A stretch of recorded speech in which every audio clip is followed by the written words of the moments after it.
औज़ुबिल्लाहि समीउल अलीम मिनश्शैतानिर रजीम बिस्मिल्लाहिर रहमानिर रहीम। Review petition civil judgements की किन किन ग्राउंड्स पर की जा सकती है। पाकिस्तानी सिविल जस्टिस सिस्टम के अंदर एक अहम सवाल लिए खड़ी है ये बात, और बतौर एक वकील के हमें इस चीज़ से आए रोज़ वास्ता भी पड़ता है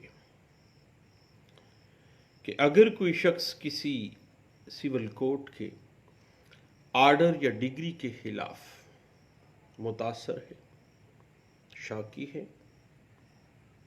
क्योंकि वो उसके खिलाफ सादर की गई है, तो अगर वो आर्डर या डिग्री अपीलेबल है और वो अपील नहीं करता, या उस आर्डर या डिग्री के खिलाफ कोड ऑफ सिविल प्रोसीजर 1908 के अंदर अपील का हक नहीं दिया गया है, तो फिर वो शख्स उस आर्डर या डिग्री को तब्दील करवाने के लिए इसी अदालत को कुछ वजूहात की बिना पर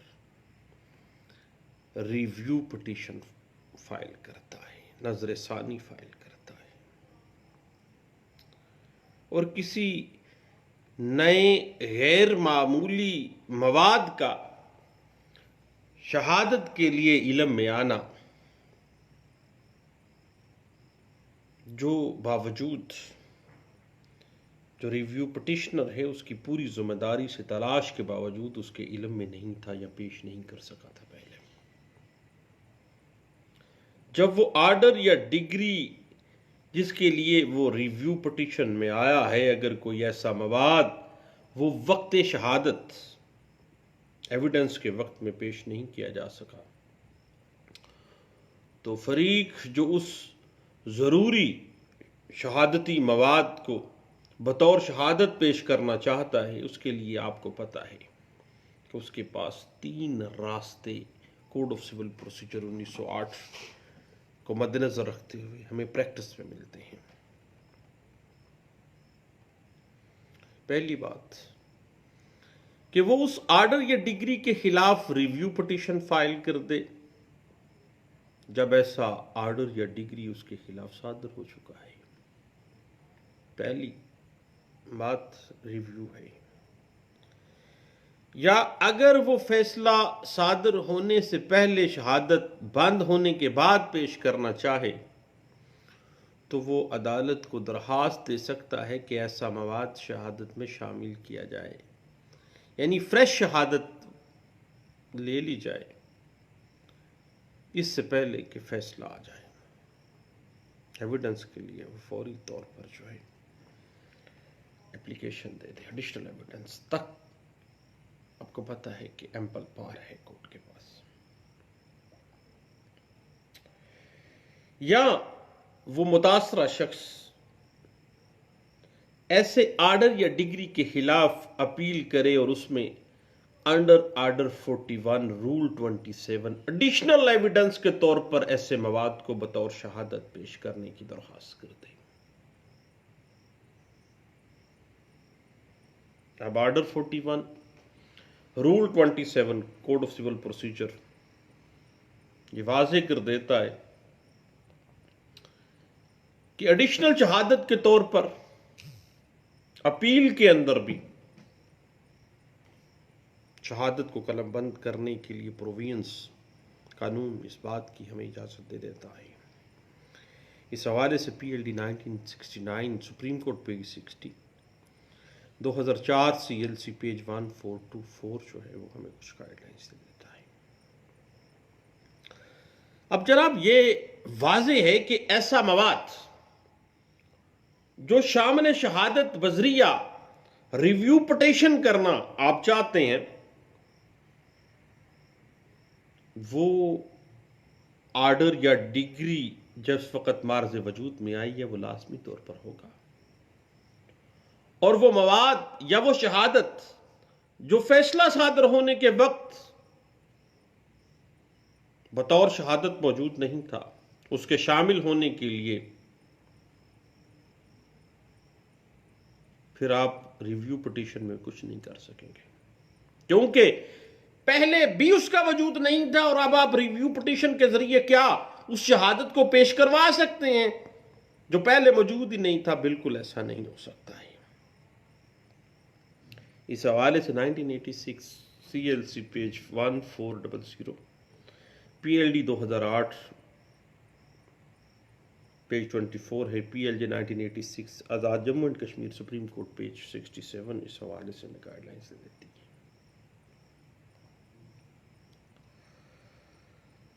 जब भी कभी एविडेंस के लिए आपने आना है,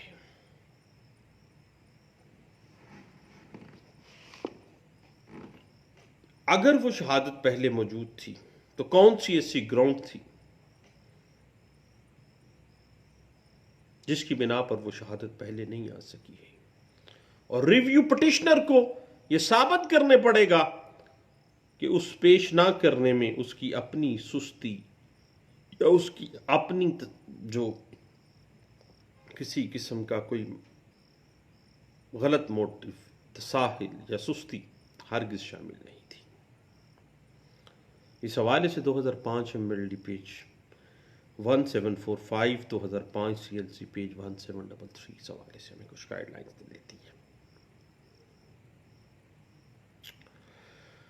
उसके अलावा ये बात भी साबित करना पड़ेगी कि वो मवाद या शहादत इतना अहम और ज़रूरी है कि अगर वो शामिल शहादत किया जाए तो फिर अदालत का फैसला उससे असरअंदाज हो सकता है। इस हवाले से PLD 2008 page 24, PLD 2003 Karachi high court page 145 जो है वो हमें गाइडलाइंस देती है। और ये ऐसी जो शहादत है वो ज़बानी भी है और रिटर्न भी है, कोई भी सूरत हाल हो सकती है। ये एक सेटल्ड प्रिंसिपल है कि शहादत की कोई भी फॉर्म हो सकती है। और all India reporter 1918 Nagaland page 279 इस बात सेटल्ड प्रिंसिपल के तौर पर लेके आती है। और उसी मामले पर पार्टीज का पहले फैसला जो बाद में मिला, जो पार्टीज के दरमियान रेस जुडिकाटा है, कभी भी रिव्यू पिटीशन के लिए माकूल जवाज नहीं है, माकूल ग्राउंड नहीं है। अब ये इसके खिलाफ है। अगर कोई डॉक्यूमेंट आपने बजरिया रिव्यू पिटीशन पेश करना है तो असल डॉक्यूमेंट को शामिल उस रिव्यू पिटीशन पेश ना करने से मुतल्लिक का हर केस में उसकी नवीयत और हालात व वाक़यात के अलावा मुताबिकत से अलहदा मामलात के एतबार से उसको ट्रीट किया जाएगा। ताहम कोई भी नया या ज़रूरी मवाद इस नवीयत का होना चाहिए कि अगर बर वक़्त शहादत में पेश किया जाता तो अदालत के फैसले पर असरअंदाज होता, और वो मवाद या शहादत का बवक्त शहादत मार्ज वजूद में होना चाहिए। ऐसा ना हो कि वो एग्जिस्ट ही ना कर रही हो और फैसला आ गया हो और आप बाद में नजर सानी में एविडेंस के हवाले से इस मामले को लेके आ रहे हो। अब रिव्यू पिटिशनर इस बिना पर कि उसे फैसले के बाद कुछ ज़रूरी मवाद मिला है जो वो अपने मौक़िफ़ की तायीद में पेश करना चाहता है, अब ऐसी ग्राउंड के ऊपर ऐसी एविडेंशरी मटेरियल की बुनियाद के ऊपर अगर आप कहें कि रिव्यू पिटीशन की कोई दरखास्त दे सकता है तो ऐसा रिव्यू पिटीशन कभी भी कामयाब नहीं है और नजरसानी की ऐसी दरखास्त खारिज की जानी चाहिए, क्योंकि नजरसानी एक मखसूस लिमिट्स के साथ, एक मखसूस लिमिट और मखसूस ज़ाब्ता मखसूस जो लिमिटेड स्कोप है उसके साथ एग्जिस्ट करती है।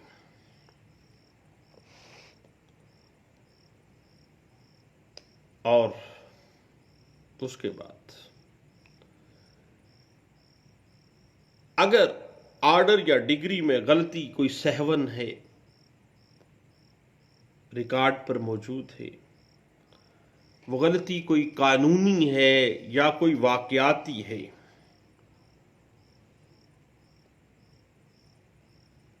अब ये गलती ख्वाह कानूनी है या वाकयाती है, किस नवीयत की है, वाजे है या ना गैर वाजे है, हर केस के हालात व वाकयात के मुताबिक अलहदा-अलहदा ट्रीट किया जाएगा।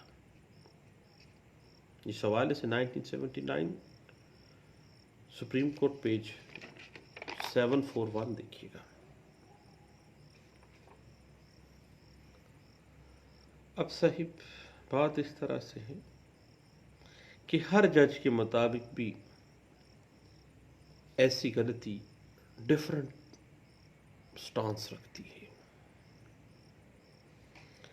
याद रखिएगा कि एक मुबैना कानूनी या वाकयाती गलती जो रिकॉर्ड पर वाजे है, एक जज की नजर में ऐसी गलती नहीं है जिस पर नजरसानी की जाए, और दूसरे जज की नजर में वही गलती ऐसी है कि उसकी बिना पर वो ऑर्डर या डिग्री रिव्यू की जा सकती है।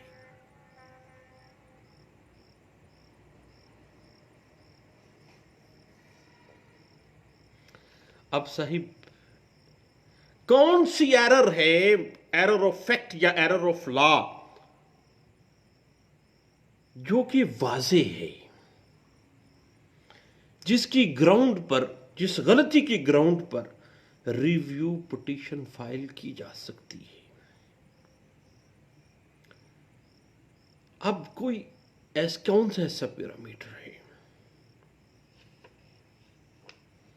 जांचने का तरीका यह है कि रिकॉर्ड पर कोई भी गलती, ख्वाह वो एरर ऑफ फैक्ट है या एरर ऑफ लॉ है, खुद बोल रही हो, जिसके मुतल्लिक दो राय ना हो सकती हो, वाज़े हो, अपना आप खुद बता रही हो कि मैं गलती हूं, ख्वाह वो गलती फैक्ट की है या लॉ की है।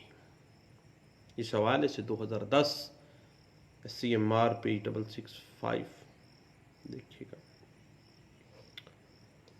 PLD 2010 supreme court page 665।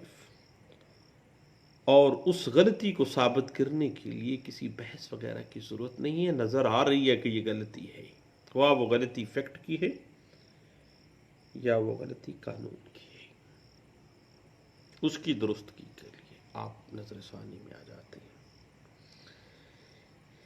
इस बात की वजाहत 1998 SCMR पेज 908, 2006 SCMR पेज 1574 जो है, इस हवाले से मैं कुछ गाइडलाइंस देती है। अब ये एरर ऑफ फैक्ट है या एरर ऑफ लॉ है, ये ऐसी होनी चाहिए कि रिकॉर्ड को देखते ही पता चल जाए कि वाकई ये एरर है, ये गलती है, ये मिस्टेक है, और अदालत को उस गलती को वाज़े गलती साबित करने के लिए सफ़ाई मिसल पर किसी मजीद रिकॉर्ड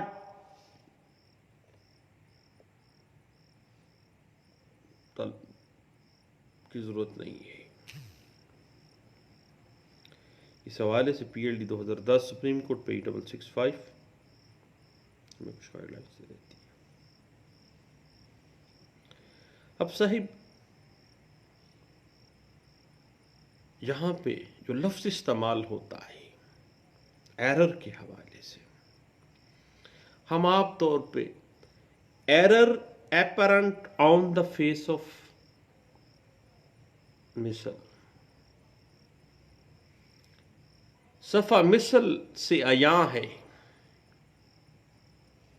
अब ये इस्तिलाह पर जो जोर दिया जाता है वो अया पर है, एपरेंट पे है, और जोर गलती पर नहीं है। ख्वाह गलती कानूनी है या फैक्ट की है ऐसी होनी चाहिए जो रिकॉर्ड से ही वाज़ेह हो रही हो। अगर गलती ऐसी हो तो फिर रिव्यू पिटीशन मंजूर होनी चाहिए।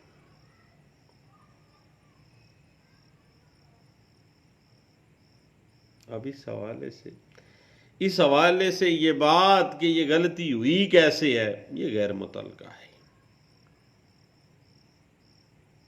इस हवाले से जैसे भी वो गलती वाक़या हुई है उसको दुरुस्त करने के लिए रिव्यू पिटीशन मंजूर होनी चाहिए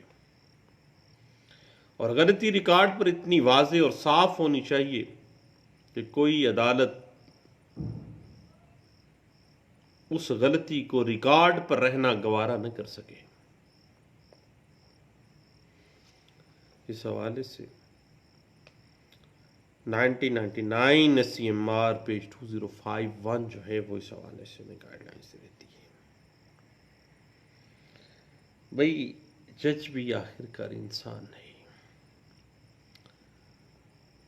कानून इंसान के लिए बनाया गया है, इंसान कानून के लिए नहीं बनाया गया है। और जहां पर अदालत की कोई फाइंडिंग ख्वाह गलत ही है लेकिन दूसरी वजूहात पर अदल की बिना पर बहाल रखने के काबिल है, ऐसी सूरत हाल में नजरसानी की इजाजत नहीं देनी चाहिए। और अदालत का गलत फैसला बजाते खुद रिव्यू की कोई वजह नहीं है क्योंकि ये वाज़ेह गलती रिकॉर्ड पर नहीं है। बाइख्तियार अदालत ने दुरुस्त फैसला किया है, ये प्रज्यूम किया जाता है, या गलत फैसला किया जाता है, ये अपील के लिए काफ़ी हो सकती है, नजरसानी के लिए नहीं है क्योंकि नजरसानी का स्कोप लिमिटेड है।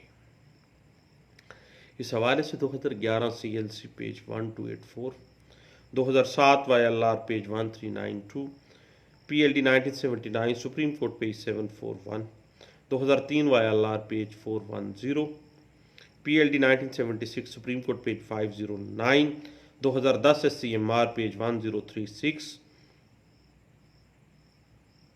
PLD 2010 supreme court page 665, 2013 SCMR page 587, PLD 2010 supreme court page 665, 2013 SCMR page 587 जो है वो इस बात को बड़े अच्छे अंदाज से इंटरप्रेट कर देती है। अब साहिब ऐसी गलतियां क्या है? एरर ऑफ फैक्ट है, एरर ऑफ लॉ है, उनकी नेचर क्या है? किसी ऑर्डर या डिग्री में गलत मफरूजात, किसी वाकयात या किसी अहम नुक्ते को नजरअंदाज करते हुए जो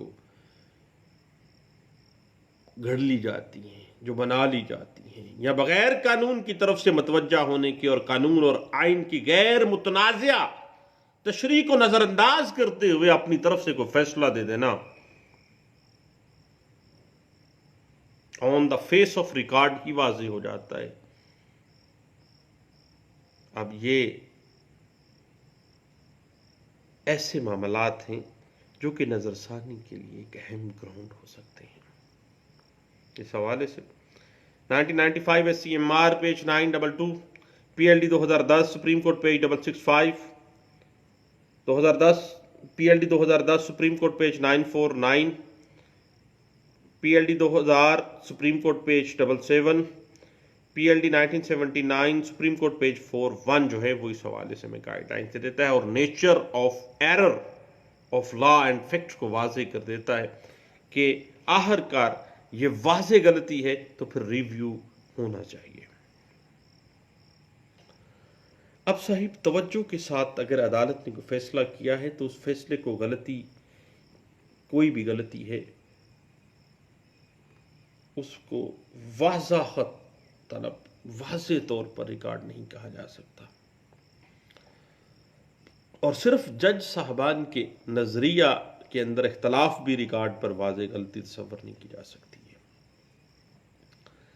इसलिए इन वजूहात की बिना पर किसी ऑर्डर या डिग्री की रिव्यू करने की इजाज़त नहीं दी जा सकती। गलती किसी ऐसे अहम मसले से मुतल्लिक होनी चाहिए जो पहले अच्छी तरह फैसला शुदा और मुतनाज़िया ना हो।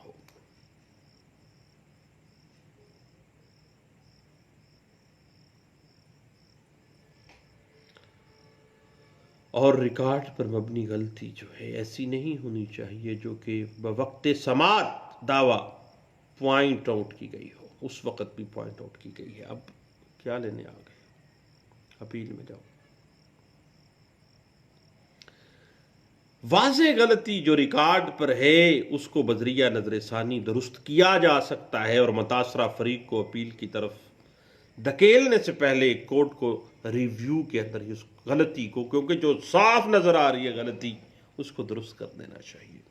इस हवाले से all India reporter 1950 FC page 131, 1990 MLD page 930, PLD 2010 supreme court page 665 और 1993 SCMR पेज 1232, 2010 SCMR पेज 1036 इस बात को बड़े अच्छे अंदाज से इंटरप्रेट कर देती है।